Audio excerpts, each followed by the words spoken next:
इंसान होता है प्यार करने के लिए, पैसा होता है उपयोग करने के लिए।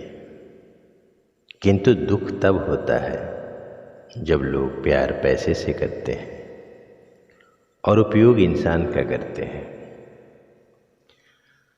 आज हम बात करेंगे अजपा जाप और अनाहत नाद की।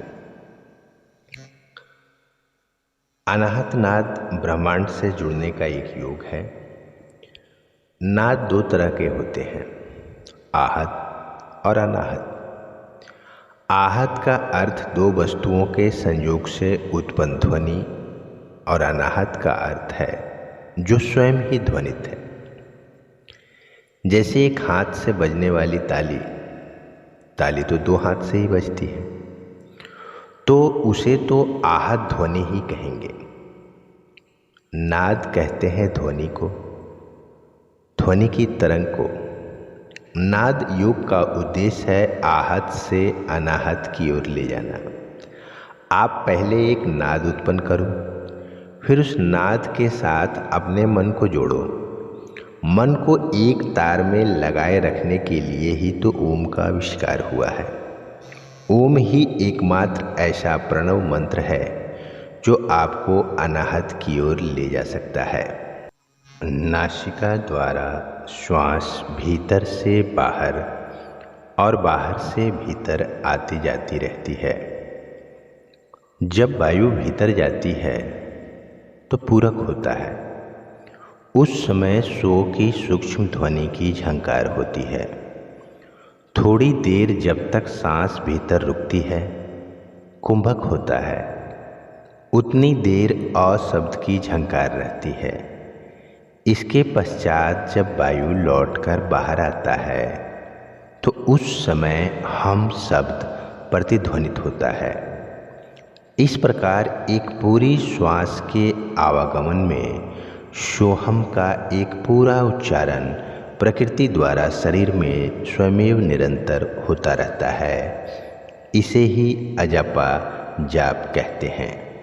इस साधना के लिए जब भी अवसर मिले, शांत चित्त से मन को एकाग्र करके आंखें बंद करके हृदय कमल में स्थित सूर्य चक्र का ध्यान करना चाहिए। यह चक्र सूर्य के समान प्रकाशवान है। ध्यान करने से धीरे धीरे उसकी ज्योति बढ़ती हुई ध्यान में दृष्टि गोचर होती चली जाती है। मन को हृदय स्थान पर एकाग्र करने से श्वास भीतर जाने के साथ ही सो, रुकने के साथ अ और बाहर निकलने के साथ हम की ध्वनि होती है। सो हम, इन तीनों ध्वनियों को ध्यान पूर्वक सूक्ष्म कर्नेंद्रियों से सुनने का प्रयत्न करना चाहिए। आरंभ में यह शब्द अति बहुत ही मंद, अस्थिर और न्यूनाधिक होता है। कभी कभी बीच में बंद भी हो जाती है, पर लगातार ध्यान एकाग्र करने से सोहम की ध्वनि स्पष्ट रूप से ध्वनित होती हुई सुनाई पड़ती है। इस श्रवण से आप अपने आप को प्रकृति द्वारा होने वाले अजपा जाप में के साधक में सम्मिलित हो जाते हैं। मनुष्य के शरीर में 7 चक्र होते हैं, जिनमें सबसे पहला चक्र है मूलाधार चक्र। यह गुदा और लिंग के बीच 4 पंखुड़ियों वाला चक्र है।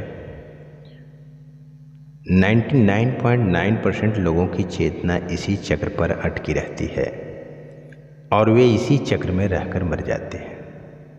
जिनके जीवन में भोग, संभोग और निद्रा की प्रधानता है, उनकी ऊर्जा इसी चक्र के आसपास एकत्रित रहती है। मनुष्य जब तक पशुवत है, जब तक कि वह इस चक्र में जी रहा है, इसीलिए भोग, निद्रा और संभोग पर संयम रखते हुए इस चक्र पर लगातार ध्यान करने से यह चक्र जागृत होने लगता है। इसको जागृत करने का दूसरा नियम है यम और नियम का पालन करते हुए साक्षी भाव में रहना।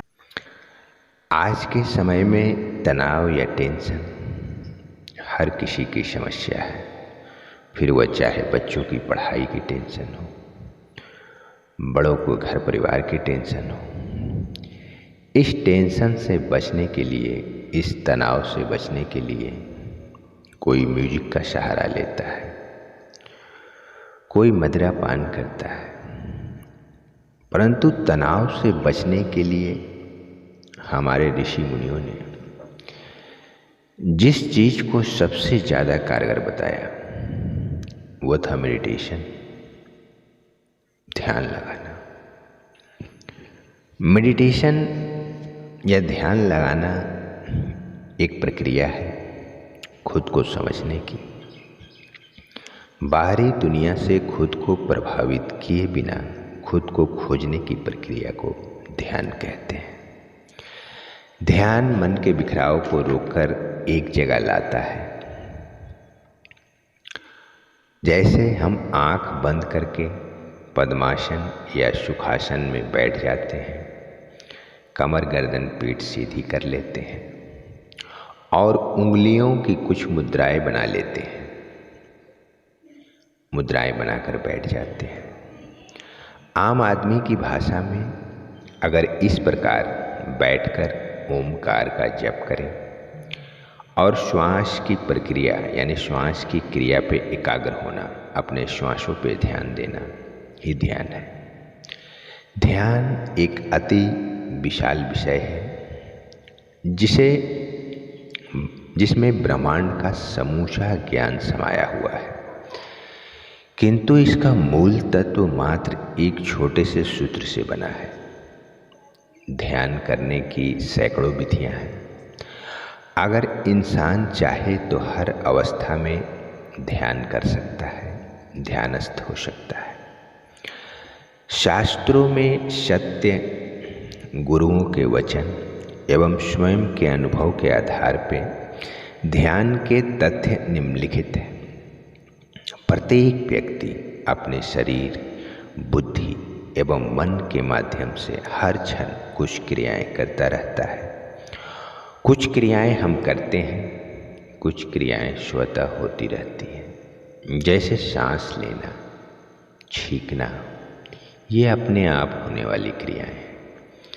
इसी प्रकार ध्यान भी स्वतः होने वाली एक क्रिया है। ऐसा समय, ऐसा माहौल, ऐसा कृत्य जो आपको उस शारीरिक एवं मानसिक अवस्था में ले जाए जब आप विचार मुक्त होके सिर्फ और सिर्फ उस क्षण को अनुभव करें, यही ध्यान की अवस्था है।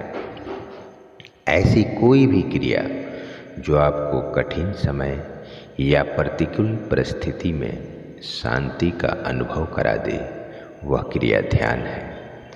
ऐसी कोई भी अवस्था जिसमें खो के आप सुख, दुख या सांसारिकता से हट के केवल अपने अस्तित्व के अनुभव का आनंद ले, यही ध्यान है। उम्मीद करते हैं कि यह वीडियो आपको पसंद आया होगा। धर्म, अध्यात्म और जीवन के सत्य को जानने के लिए आप अपने चैनल दिव्यांश दीप को सब्सक्राइब जरूर कीजिए और इसे लाइक और शेयर भी जरूर कीजिए। और ऐसे ही ज्ञानवर्धक वीडियो को सबसे पहले देखने के लिए आप नोटिफिकेशन बेल प्रेस करना ना भूलें। जय श्री कृष्ण।